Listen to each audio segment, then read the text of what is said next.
Hi, hello everyone. My name is Lasith.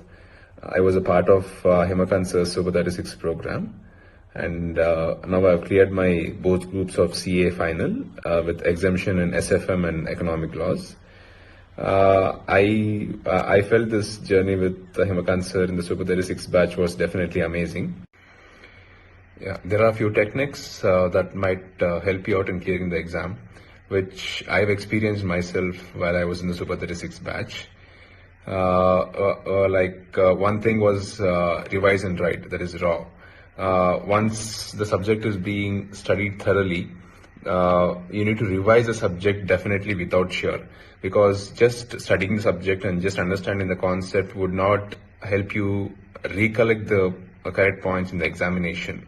So one thing that is very, very essential is revision. Once you study the concept, you revise it, and you should recollect in the exam. Recollection is so important, such that when you write the answer very accurately, that would fetch you another 1 to 2 marks in each question. So 1 to 2 marks in each question would definitely go somewhere around 2 marks into 5 questions. For example, if you're answering, that would help you in fetching 10 marks more than your current score. So this 10 marks per paper would help you out in getting around 40 marks in 4 papers, which might be the gap which might be there for some students. And this the few techniques. I don't think that people do not clear this exam because of lack of knowledge or the reason. You need to have a systematic planning and an approach for the exam, which might definitely help you in clearing the exam. For that, you need to have a proper mentorship. In case you're not in the right track, then things may not go out in the right direction as that you might think.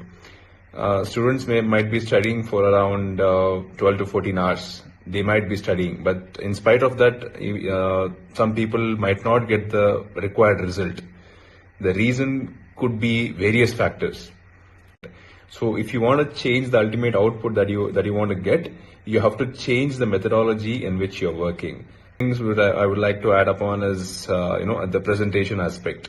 Presentation is very, very crucial in the exam, because once you have the knowledge within you, you are able to study the concept, you're able to revise it, you're able to recollect.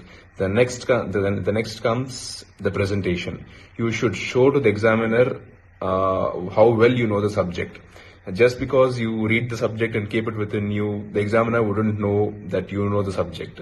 That you don't know the examiner does not know you. So in such a situation, the answer what you write is the only thing that is the communication that happens between you and the examiner. This presentation is one more thing which will definitely give you a boost up for your marks. If by chance, if you're stuck anywhere between 160s or 170s, the gap of 30-40 marks, which is just pending, will definitely, you can increase it with this very, very minute techniques. These might sound very, very, very simple, but they are such that when taken cumulatively, they are very useful in fetching you very good, wonderful marks. So I would like to thank Himakant sir for providing an opportunity for sharing my experiences with you, and I wish you all the very best. Thank you.